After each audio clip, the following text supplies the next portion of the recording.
एक जंगल में तीन चिड़ियां रहती थीं। पीकी, नीली और लालू। ये तीनों बहुत अच्छी दोस्त थीं और साथ में खूब मस्ती करती थीं। एक दिन एक शिकारी जंगल में आया। उसने सोचा कि इन चिड़ियों को पकड़कर बेच देगा और अच्छा पैसा कमाएगा। शिकारी ने जाल बिछाया और इंतजार करने लगा। उसी दिन शिकारी का बेटा मोहन अपने पिता के साथ जंगल आया था। मोहन को चिड़िया बहुत पसंद थीं और वह अक्सर उनकी चहचहाहट सुनकर खुश हो जाता था। जब मोहन ने देखा कि उसके पिता ने चिड़ियों को पकड़ने के लिए जाल बिछाया है, तो उसे बहुत बुरा लगा। मोहन ने सोचा कि अगर ये चिड़िया पकड़ी गई तो वह उनके साथ कभी नहीं खेल पाएगा। उसने एक योजना बनाई। जब उसके पिता किसी और काम में व्यस्त हो गए, तो मोहन ने धीरे से जाल को खोल दिया और चिड़ियों को उड़ने का संकेत दिया।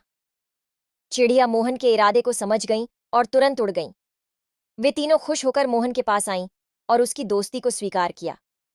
मोहन भी खुश था कि उसने अपने नए दोस्तों को बचा लिया था। अब मोहन और चिड़िया अच्छे दोस्त बन गए थे। वे रोज मिलते, खेलते और मस्ती करते। शिकारी ने देखा कि उसके बेटे ने जो किया वह सही था।